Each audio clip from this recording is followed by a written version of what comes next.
سورة الملك مكية. بسم الله الرحمن الرحيم.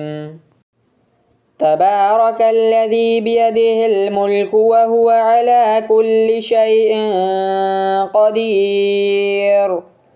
الذي خلق الموت والحياة ليبلوكم أيكم أحسن عملا وهو العزيز الغفور.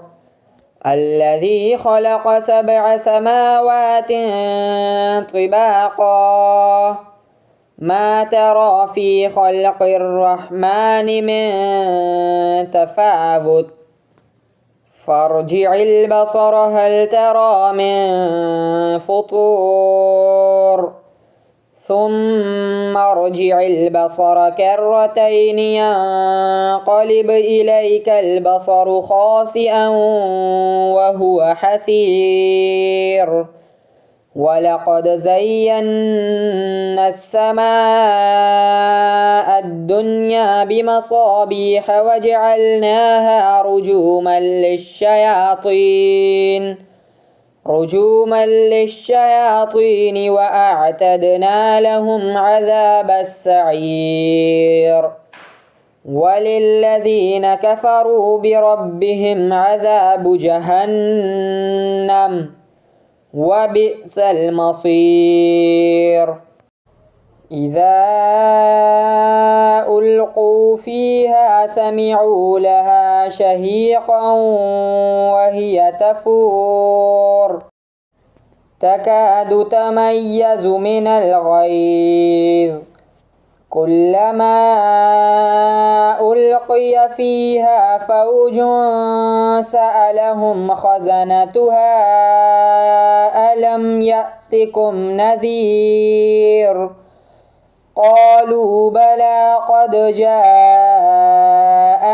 نذير فكذبنا وقلنا ما نزل الله من شيء إن أنتم إلا في ضلال كبير.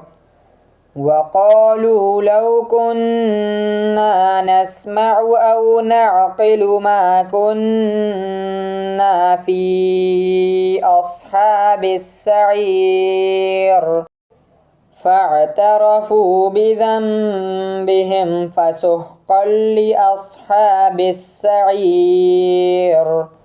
إن الذين يخشون ربهم بالغيب لهم مغفرة وأجر كبير.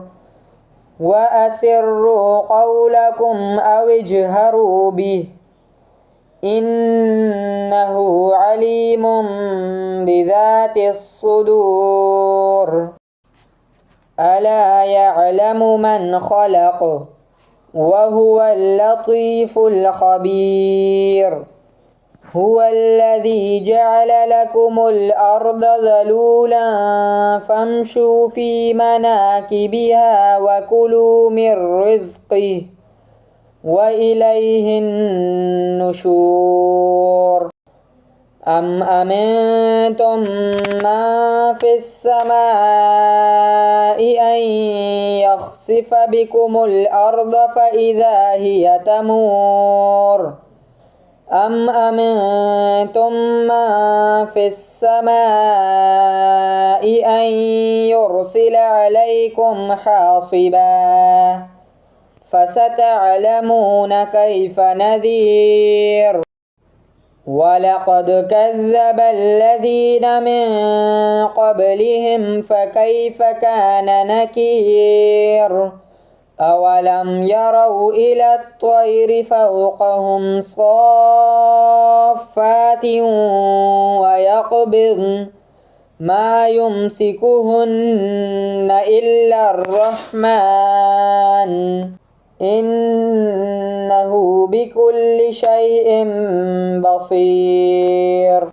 أمن هذا الذي هو جند لكم ينصركم من دون الرحمن إن الكافرون إلا في غرور أمن هذا الذي يرزقكم إن أمسك رزقه بل لجوا في عتو ونفور أفمن يمشي مكبا على وجهه أهدى أمن يمشي سويا على صراط مستقيم قل هو الذي أنشأكم وجعل لكم السمع والأبصار والأفئدة قليلا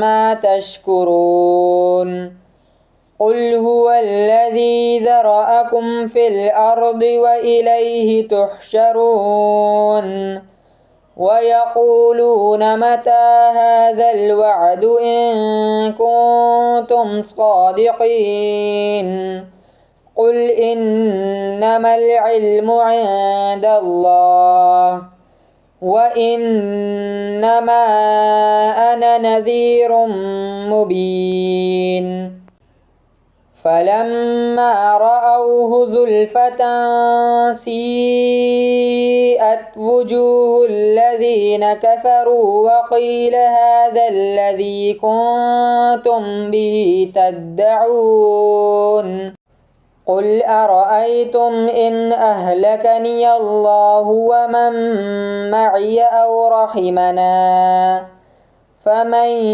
يجير الكافرين من عذاب أليم قل هو الرحمن آمنا به وإليه توكلنا فستعلمون من هو في ضلال مبين قل أرأيتم إن أصبح ماؤكم غورا فمن يأتيكم بماء معين قل إنما يعلم الغيب عند الله وما يشعرون أيان إذ يبعثون قل إنما أنا نذير مبين